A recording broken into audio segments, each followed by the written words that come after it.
নির্বাচনী প্রচারণায় জমজমাট সারা দেশ। খণ্ড খণ্ড মিছিল ও স্লোগানে মুখরিত পাড়া মহল্লা থেকে গ্রামীণ জনপদ।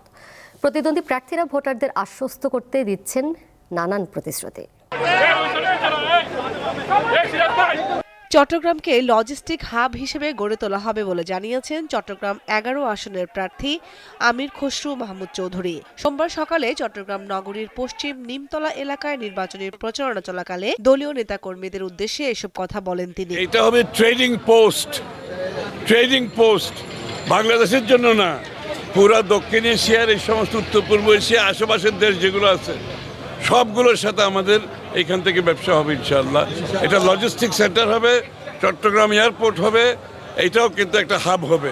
চট্টগ্রাম 5 আসন থেকে প্রতিদ্বন্দ্বিতা করছেন বাংলাদেশ খেলাফত মজলিসের প্রার্থী মাওলানা নাসির উদ্দিন মুনির। সকালে তিনি গণসংযোগ করেন হাটহাজারী মাদ্রাসা এলাকা, বাস স্ট্যান্ড এবং বায়েজিদ জালালাবাদ এলাকায়। ঠাকুরগাঁও 1 আসনের প্রার্থী বিএনপির মহাসচিব মির্জা ফখরুল ইসলাম আলমগীর সোমবার দুপুরে বেগুনবাড়ি ইউনিয়নের বিডি উচ্চ বিদ্যালয় মাঠে গণসংযোগে অংশ নিয়ে স্বাধীনতা বিরোধীদের সমালোচনা করেন। আমাদের এইবার ভোটের আমরা সঠিক সিদ্ধান্ত নেই, আমরা যেন ধানের শীষে ভোট দিয়ে এই যারা আমরা স্বাধীনতার পক্ষে কথা বলি, যারা আমরা ফ্যামিলি কার্ডের কথা বলি, যারা আমরা কৃষি কার্ডের কথা বলি, স্বাস্থ্য কার্ডের কথা বলি, আইন শৃঙ্খলা রক্ষার কথা বলি, শিক্ষার কথা বলি, স্বাস্থ্যের কথা বলি, তাদের হাতকে শক্তিশালী করলে ইনশাআল্লাহ দেশ আগামী 5 বছর ভালো হবে। গাইবান্ধা 3 আসনে দলীয় ও স্বতন্ত্র মোট 10 জন প্রার্থী প্রতিদ্বন্দ্বিতা করছেন। এর মধ্যে প্রচারণায় এগিয়ে রয়েছেন বিএনপির মনোনীত প্রার্থী মইনুল হাসান সাদিক।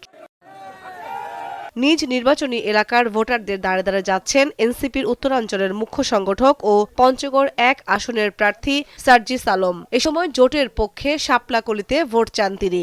যে 11টা দল অভ্যুত্থান পরবর্তী বাংলাদেশে মানুষের উপরে জুলুম করে নাই, যে 11টা দল চাঁদাবাজি করে নাই, মানুষকে মিথ্যা মামলা দেয় নাই, মামলা বাণিজ্য করে নাই, হয়রানি করে নাই, হয়তো উপকার করার চেষ্টা করছে কিন্তু ক্ষতি করে নাই, এই জায়গা থেকে মানুষ আশান্বিত হচ্ছে। উৎসব মুখর পরিবেশে ভোর থেকেই প্রচারণায় নওগাঁর বিভিন্ন আসনের প্রার্থীরা অলিগলি, পাড়া মহল্লা ও হাট বাজারে ছুটছেন তারা।